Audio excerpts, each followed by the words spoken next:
তুই যেই কাজে আইছিস আমি সেই কাজেই আইছি, কিন্তু বন্ধু ওই রকম হিন্দু খুঁজে পাওয়া যাচ্ছে না। কি করা যায় কদিনই? আরে বাজান, খোঁজার মতো খুঁজলেই বাঘের চৌকু খুঁজে পাওয়া যায়। আর বাংলাদেশে হিন্দুর কি অভাব পড়েছে নাকি যে কেউ 10 লাখ টাকা হিন্দু থেকে মুসলমান হতে রাজি হয়ে যাবে? বন্ধু আমার মাথায় একটা বুদ্ধি আছে। কি বুদ্ধি? আরে ওই লোক কি সবার চেনে নাকি? একজন মুসলমানের ধরে নিয়ে আসবো, নিয়ে এসে হিন্দু বলে চালাই দেবো, টাকা পয়সা তা পাবো, তুই আর আমি ভাগ করে নেবো। তাই তোর মতো সবাই নাকি? ওর আইডি কার্ড দেখলে তো বুঝতে পারবে না মুসলমান নাকি হিন্দু, বুঝিস সব? ও হ্যাঁ তাই তো। আরে ওই লোক তো জানে আমি মুসলমান, তুই যে মুসলমান তা তো জানে না। এই বলো তুই টাকা কি করলি? আমার এই আইডি দেখে বুঝবে না যে আমি হিন্দু না মুসলমান? হ্যাঁ তুই ঠিকই বলেছিস, আমাকে একটা হিন্দুই খুঁজতে হবে রে, কিন্তু পাবো কনে কদিনই? এই আমরা ওই যে একসাথে খাই গোবিন্দ আছে না, ওর কয়ে দেখিস। এই ও কি রাজি হবেন নাকি? আরে ও কি সত্যি সত্যি মুসলমান হবে নাকি? ওর বুঝে টুঝে নিয়ে যাবো, নিয়ে যাওয়ার পরে যে টাকা আসবে ওই টাকার মধ্যে আমরা ভাগ করে নেবো। আমার মনে হচ্ছে ধর্ম নিয়ে ওইসব করতে রাজি হবে না রে। আরে চোরের আবার ধর্ম আছে নাকি? ও মাল পালি ওর মাথা ঠিক থাকে, ওর এক বোতল খাওয়াই নিয়ে যাবা নে, কাজ হয়ে যাবে না। তাহলে দেরি করছিস কে? চল চল চল। দোস্ত তোর দাদা শিখাই দিলাম মনে থাকে যেন। ভাই আসবো? হ্যাঁ আসো আসো। ভাই এই যে এই সামনাটা মুসলমান হবে। ও আচ্ছা, সত্যি নাকি? হ্যাঁ ভাই। বসো বসো, এখানে বসো। এদিকে, তুমি এদিকে বসো।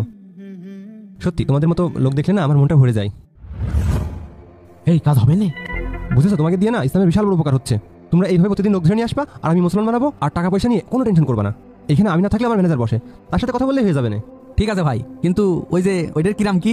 আরে সবই বাবা, আগে ছেলেটা মুসলমান তো হোক নাকি। আচ্ছা ঠিক আছে ভাই, তাহলে একটু তাড়াতাড়ি করেন।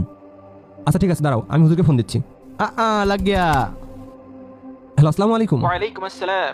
হ্যাঁ হুজুর, ওই আমার অফিসে একটু তাড়াতাড়ি আসেন তো, একটা ছেলে হিন্দু থেকে মুসলমান হবে। আচ্ছা ঠিক আছে, আসছি। আচ্ছা ঠিক আছে, আসসালামু আলাইকুম।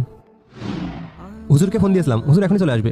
আসলে তুমি কালেমা পড়ে মুসলমান হবা, তারপরে আমরা টাকা পয়সা সব ক্লিয়ার করে ফেলবো, ঠিক আছে? তুমি এই যে মুসলমান হচ্ছে না, এটা আমার কাছে খুব ভালো লাগছে, বুঝতে পেরেছো? আসসালামু আলাইকুম। ওয়ালাইকুম আসসালাম। ওয়ালাইকুম আসসালাম। হুজুর আসেন, বসেন। এই যে এই ছেলেটা হিন্দু থেকে মুসলমান হবে, আপনি তাকে কালিমা পড়িয়ে দিন। ও আচ্ছা, এই ছেলেটা মুসলমান হবে? হ্যাঁ। আচ্ছা, আপনার নাম কি? ভাই আমার নাম গোবিন্দ। আপনি কি নিজ ইচ্ছায় ইসলাম ধর্ম গ্রহণ করছেন? হুজুর আপনি তো প্রশ্ন করছেন কেন? ছেলেটা মুসলমান হতে এসেছে, আপনি তাকে মুসলমান বানিয়ে দিন। দেখেন ভাই, কেউ মুসলমান হতে চাইলেই তাকে মুসলমান বানানো যায় না, কিছু নিয়ম কারণ আছে।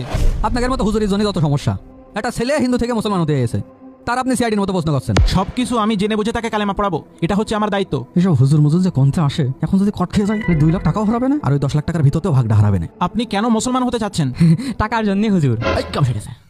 টাকার জন্য?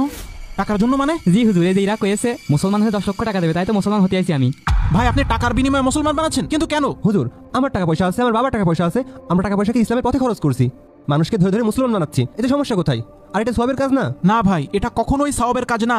কাউকে টাকা দিয়ে বা জোর করে মুসলমান বানালে সে কখনোই মুসলমান হতে পারবে না। কেন পারবে না? আপনি তাকে কালেমা পড়িয়ে দিন, সে মুসলমান হয়ে গেল। এতে যদি মুসলমান না হয় তাহলে মানুষ মুসলমান হবে কিভাবে? দেখেন ভাই, ইসলাম শান্তির ধর্ম, এখানে সবকিছু ক্লিয়ার। আল্লাহ রাব্বুল আলামিন আমাদেরকে বিবেক দিয়েছেন, চিন্তা করার জন্য মাথা দিয়েছেন। একজনকে মুসলমান হতে হইলে অন্তর থেকে আল্লাহকে